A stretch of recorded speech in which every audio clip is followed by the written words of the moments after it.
자, 검찰이 이재명 대표한테 1월 27일, 1월 30일, 2월 2일 중에 이틀 나와라 했다는 거예요. 자, 날짜 골라줄게. 그 중에 택이 대장동 문제가 크니까 하루에 안 끝나고 하루 반 걸린다. 이런 이야기거든요. 근데 이 방식도 되게 골 때려요. 정상적으로 전달된 게 아니라요. 언론에 먼저 터뜨리고 나중에 여기 전달되는 방식. 변호사한테 이게 전화는 한번 했다고 또 그런 보도도 있어요. 전화는 했다. 그런데 이게 날짜를 조율을 해야 되는 거잖아요, 지금은. 그런데 이것이 언론에 바로 그냥 나오는 겁니다. 날짜가 조율되지도 않고, 우리가 이렇게 이런 날짜를 했다. 전달을 했다라고 지금 무조건 나오는 건데, 저는 이게 우리가 2월 달까지는 국회가 회기 중이잖아요. 그럼 그림이 검찰 입장에서는 체포 동의안 보낼 가능성이 있다. 그럼 국회에서 이걸 만약에 막는다. 그럼 그림이 좋잖아요. 근데 만약에 이제 회기가 아니다. 그럼 영장 청구권을 법원에다가 얘기를 해야 되는데, 법원이 이걸 기각시킬 가능성이 상당히 높은 거라고 저희는 봅니다. 그러면 검찰들 입장에서는 얼마나 수사 동력이 상실하겠습니까? 그러니까 지금 빨리 우리가 이렇게 지금 이렇게 체포동의안 보낼 의견이 있어라고 얘기를 계속 하는 것 같습니다. 검찰이 만들어오는 계속 프레임. 근데 이거 좀 성급해 보이는 프레임 같습니다. 근데요, 죄목 중에요. 나 진짜 이거 코미디도 아니고 뭐냐면은 배임인데 배임. 성남도시개발공사가 받아야 할 몫을 대장동 일당한테 주게 해서 배임이라는 거예요. 그러면 대장동으로 환수한 금액이 최소 5천억이 넘는데 이걸 어떻게 설명할 거냐고요. 그러니까 진짜 지금 검찰의 이 사건의 핵심 뭐냐면은 이재명 성남시장이 결재를 해갖고 대장동 일당들이 4천억 가까운 천문학적 금액을 이득으로 가져가게 만든 게 이재명 시장이라는 거예요. 그러니까 5천억 넘게 나중에 훗날 보면 한 1조 가까이 환수를 했다 그러는데 그 환수를 한 건 제거 두고 성남 FC랑 약간 비슷해 맥락이. 예를 들면 시장이 세일즈를 되게 잘해갖고 광고 후원금이 많이 들어오면 부정한 청탁하면서 이걸 또 거는 건 약간 비슷한 맥락이에요. 쉽게 표현해서 이재명 시장이 성남 시민들이 가져가야 될 몫을 대장동 일당한테 가게 만들었다라고 하는 배임 행위가 난 더 골 때리는 거야. 이게 배임이면 원래 공공으로 개발을 하기로 했었는데 하고 싶었는데 이거를 막았던 그 당시 성남시 의회 의원들을 다 기소해야 되는 거 아닙니까? 계속 왜 말도 안 되는 거 가지고 이렇게 주장을 하는지 모르겠고 이재명 대표의 혐의라고 하면서 보도를 하는데 이건 혐의가 아니라 그냥 검사의 일방적인 주장이죠. 검사의 주장에 대해서 이렇게 상세하게 기사를 쓰는 거 이게 바로 기울어졌다라는 겁니다. 그때 당시 민간 개발 100%로 하겠다고 이제 그때 이제 지금 현재 그 당 이름으로 하겠습니다. 국민의힘 측에서 그렇게 얘기를 했었고 이재명 그때 성남시장이 이제 공공개발 100%로 하겠다. 근데 그때 성남시 의회가 국민의힘 측이 다수였어요. 그래서 이것을 지방채를 발행을 해야 되는데 못하게 했습니다. 그래서 그러니까 민하고 관이 같이 개발을 한 거였었는데 아까 말씀 주신 것처럼 5,503억 원은요. 그 개발 제한 구역 외에서 추가로 받은 것이고 원래 기부 체납이라고 하는 건 개발 제한 구역 그 개발 구역 내에서 받는 거거든요. 내에서 이게 5,293억 원입니다. 그래서 이게 더해서 1조 700억 원이 좀 넘는 금액입니다. 그러니까 우리가 원래는 이렇게 민간 개발을 할 때 기부 체납이라는 것은 국토교통부 고시 기준으로는 제한 사업 부지 내, 그러니까 개발 사업 부지 내에서 8%로 받는 거가 원래 그거거든요. 그러니까 비교도 안 될 만큼 이렇게 더 많이 우리가 환수를 했다. 그런데 이게 지금 뭐 4천억 원대 대장동 일당에 갔다라고 하는데 이게 녹취록에 보면은 대장동 무리들도 그때 당시 부동산 시장이 갑자기 좋아져서 자기네들도 이렇게 돈을 벌 줄 몰랐다고 자기네들 놀랐던 그런 내용이 있습니다. 처음에 시작할 때는 그 부동산 가격이 한참 떨어지는 그 시점이었기 때문에 네. 이재명 대표 측은 지금 물증 없이 부르면 나가지 않겠다. 그 그럼요. 입장인 것 같아요. 오늘 제가 아침 회의 때 물어봤는데 이게 저도 기사만 보고 이거 맞는가 했더니 이재명 대표가 그런 것이 아니고 국민의힘 그러니까 우리 민주당 내 죄송합니다. 민주당 내 다수 의원들이 이게 물증이 없으면 그때마다 소환할 때마다 나갈 거냐. 다수 의원들이 그러지 않아야 된다. 물증이 정확히 나오면 가야지 그 전에는 안 된다라는 것이 민주당 내 다수 의원들의 의견입니다. 그러니까 지금도요. 요즘에 이제 언론에 많이 등장하는 게 정민용 변호사거든요. 그 성남 도시개발공사에서 유동규 밑에 있던 사람. 근데 그 정민용 변호사가 실제로 이재명 시장한테 지시받은 건 없다 이렇게 이야기를 하면 조중동류의 언론들이 정민용 변호사 이야기를 어떤 식으로 하냐면 그 사업 계획서 여기에 이재명 시장의 모든 지시가 담겼다고 하면서 마치 이 사람들이 부당한 이득을 가져갈 걸 이재명 시장이 지시한 것처럼 언론 프레임을 바꿔요. 실제로 이번에 그 정영학 녹취록 전문 까인 거 보면은 그렇죠. 이익, 수익, 분배, 금액 여기에는 이재명 시장이 등장하는 게 단 한 건도 없다는 거잖아요. 그런 것들은 보도하지 않습니다. 그래서 마치 김만배 등이 이재명 시장 몫으로 사람들이 그렇지 한 400억 정도를 이재명 시장 측으로 남겨놨다고 한 보도가 국민들한테 주는 타격은 잘 모르는 사람들이 엄청 크거든요. 야, 이재명이 다 해먹었네, 다 해먹었네. 할 수 있는데 거기에 합당한 증거는 단 한 가지도 없어요. 증거가 없는데, 물증이 없는데 검찰이 나오란 대로 다 나가는 건 저는 이 시간 이후부터는 검찰에 출석 요구를 무조건 거부해야 된다고 보는 사람이에요. 그러다 보면 네. 국민들이 있잖아 촉촉촉 포토라인에 쓰면 서는 만큼 본인 스스로 죄를 인정하는 꼴이 돼요. 뭔가 죄가 있겠지 하는. 그래 지금은 대국민 선전전, 여론전을 해야 될 때다 이렇게 보는 거거든요. 어쨌건 대장동 사업은 가장 성공적인 공공환수 사례란 말이에요. 그거를 배임이라고 말하는 이 검찰은 어떻게 설명해야 될까요? 더 이상 어떻게 하라는 거죠, 그러면? 좀 이해가 되지가 않아요. 그리고 저는 국민의힘이 너무 뻔뻔스럽습니다. 자기네들이 민간 개발로 100% 하자고 했잖아요. 그러면은 지금 우리가 그때 당시 성남이 환수한 이 금액, 1조가 넘는 금액도 환수를 못 할 거고, 이거에 대해서는 어떻게 설명을 하는지 너무나도 뻔뻔합니다. 근데 김만배가 천화동인에서 출금한 현찰 140억, 박영수 인척한테 흘러갔다. 돈의 흐름은 무조건 윤석열 대통령과 관련된 사람들. 자, 여기서 뭐가 문제냐면요. 여러분들이 확증 편향을 갖고 이찍들이 이재명이 돈 받은 거라고 생각하는 걸 한번 깨드릴게요. 대장동 사건을 굳이 대장동에 여러 가지 문제가 있는 거예요. 불법적으로 로비해가지고 뭘 했다 같은 것들 다.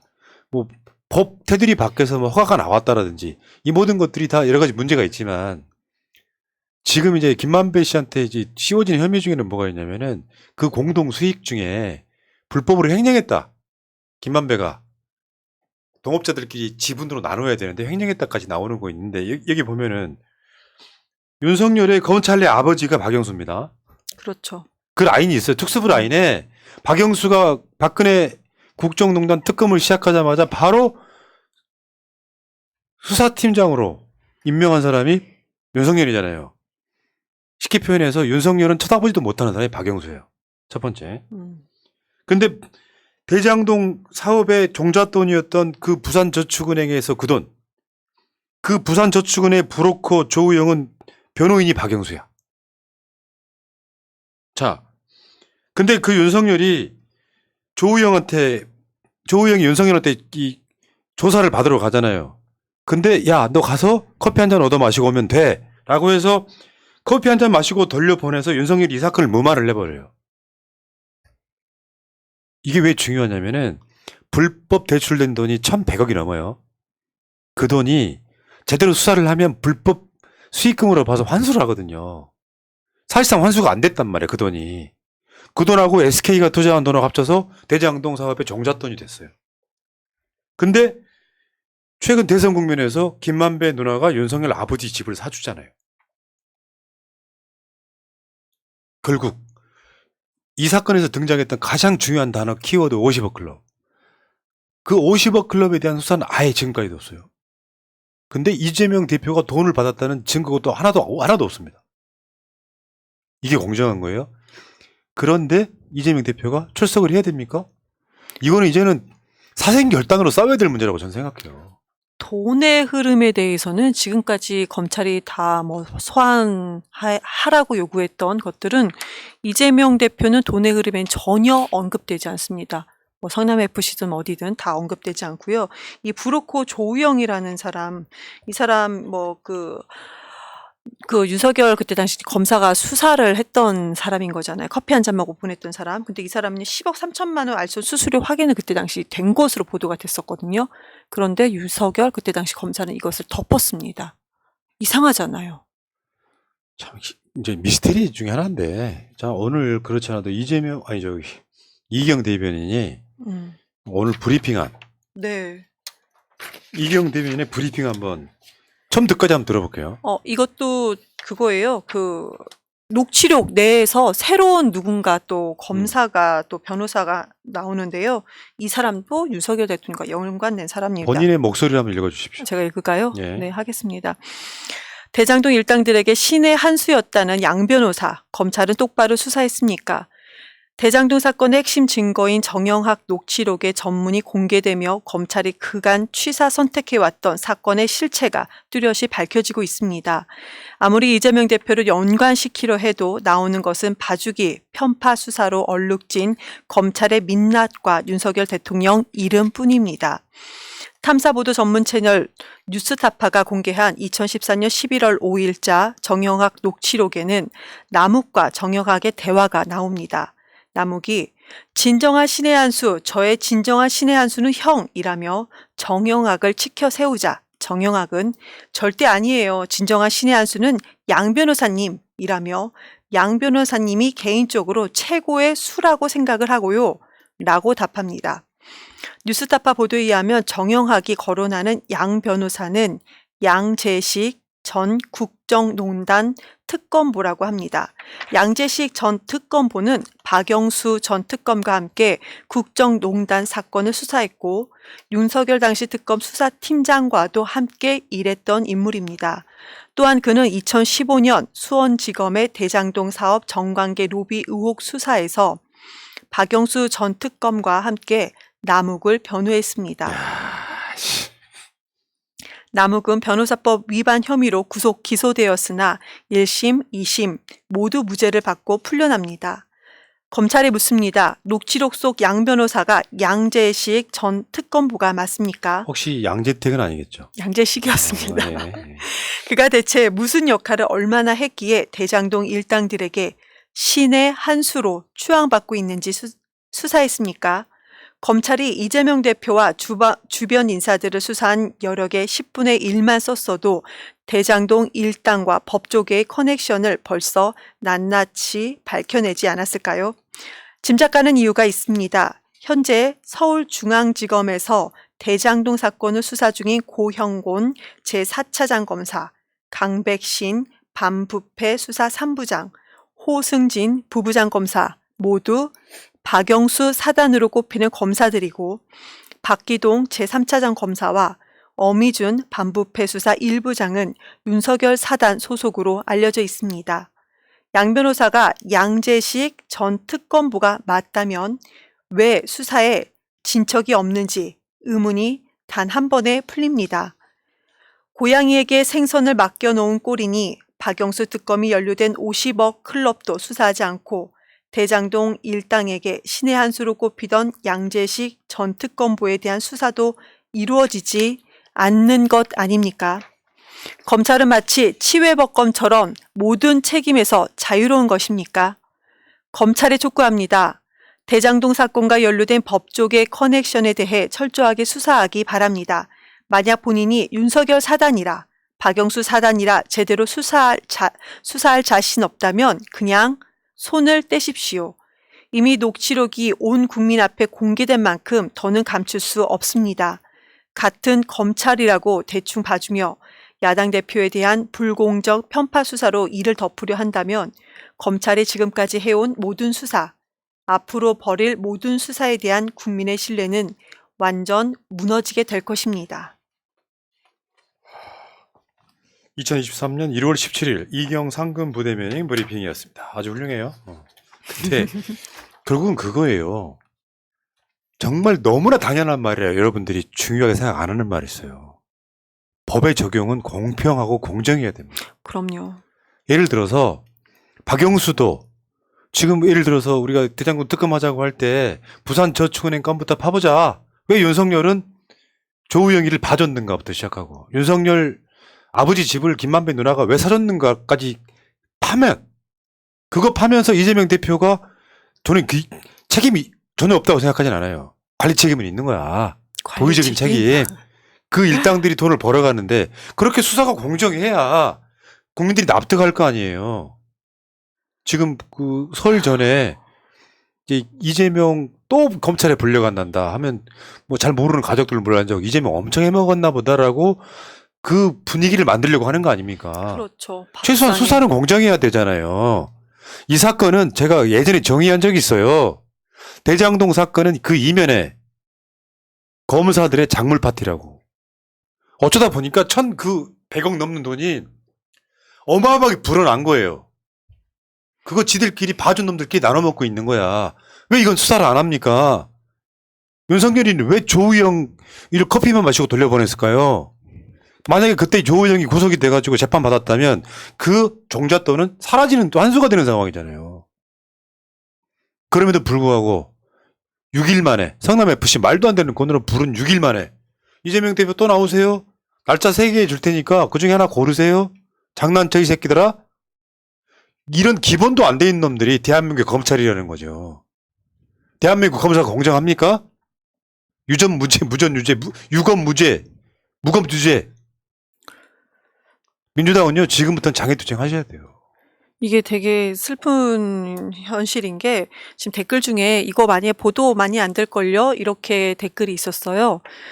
이거 제가 오전 10시 반에 브리핑한 겁니다. 그리고 방송사, 그 웬만한 방송사하고 다 통신사, 다 개별적으로 연락을 했거든요. 뭐 언론사. 그런데 고발뉴스, 더팩트, 팩트TV, 폴리뉴스 딱 4곳에만 나왔습니다, 지금.